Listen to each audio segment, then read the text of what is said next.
नमस्कार प्रिय विद्यार्थियों, वीके नॉलेज इलेक्ट्रिकल में आप सभी का स्वागत है। एक छोटी सी न्यूज़ जानकारी अपडेट है तो आपको अपडेट दे देता हूं। एनपीसीआई राउत भाटा का final result, final selected list आ चुकी है और वेटिंग लिस्ट का नाम भी आ चुका है। बड़ा सवाल ये था कि बहुत सारे बच्चों के नंबर उनको लग रहे थे कि सही है, फिर भी सिलेक्शन नहीं हुआ।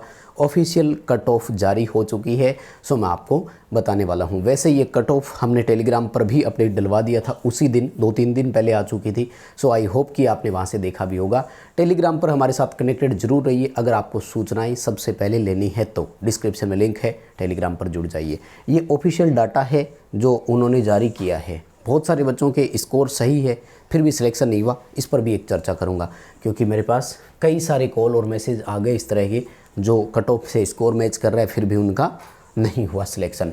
तो राउत भाटा जो कोटा में है राजस्थान, वहाँ का ऑफिशियल, और किसकी बात कर रहा हूँ मैं, मेंटेनर जो कैटेगरी होती है अपने स्टाइपेंडरी ट्रेनिंग कैटेगरी सेकंड, और इसमें किस किस का है, electrician, machinist, Turner, welder, instrumentation, electronics और फिटर, सब की कट ऑफ इसमें आ चुकी है।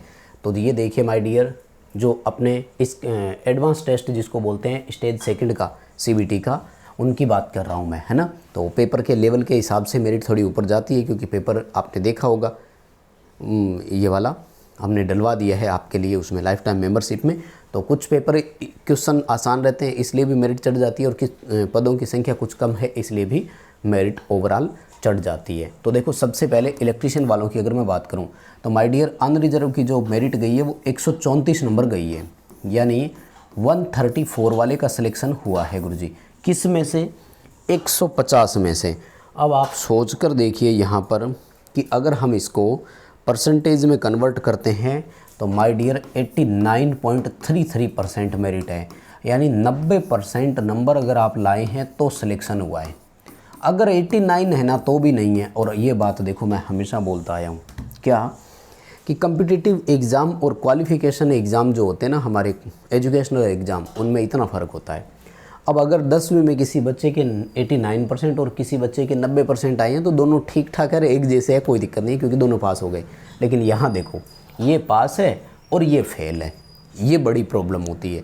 यानी ये बच्चा 0 वाले के जैसा ही है, 90 वाले के जैसा नहीं।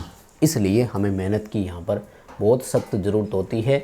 अब बहुत सारे बच्चे हैं जिनके नंबर भी 134 है और फिर भी नहीं हो रहा है सिलेक्शन, तो कहीं ना कहीं स्किल टेस्ट में पिछड़ गए, ये ध्यान कर लेना।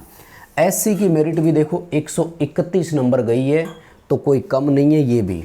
हाँ, एसटी की 123 है और ओबीसी की 138, यानी अनरिजर्व से भी ऊपर। और ये कैसे होता है? ये रिजर्वेशन के कारण, जो मैंने आपको बताया था कि आजकल आपको आरक्षण का बेनिफिट केवल एक ही बार मिलता है। तो जिन बच्चों ने एज में छूट ले ली होगी उनको दोबारा यहाँ सीट का फ़ायदा नहीं मिलता, तो वो अपनी कैटेगरी में जाते हैं, इसलिए मेरिट बढ़ जाती है। इस पर मैंने डिटेल से वीडियो दिया हुआ है, तो रिजर्वेशन वीके नॉलेज सर्च करना आ जाएगा। ईडब्ल्यूएस की गई है 130 नंबर मेरिट माय डियर, ये इलेक्ट्रीशियन वालों की है। बाकी और भी आप देख सकते हैं यहाँ पर। फिटर में देखो 138 और 142, ओबीसी वालों के हाल देखो भैया। और इलेक्ट्रॉनिक्स की देखो यहाँ पर 136 और यहाँ 134, चलो यहाँ कम गई है। इंस्ट्रूमेंटेशन में देखो 61 और 75, ठीक है। वेल्डर की देखो 86, बाकियों में सीट ही नहीं है। और मशीनिस्ट में देखो 142 और 143। तो ये है टोटल ओवरऑल कट ऑफ। आपको हमारे टेलीग्राम पर भी मिल जाएगी ये पीडीएफ, अगर आप वहाँ से लेना चाहें तो ले सकते हैं।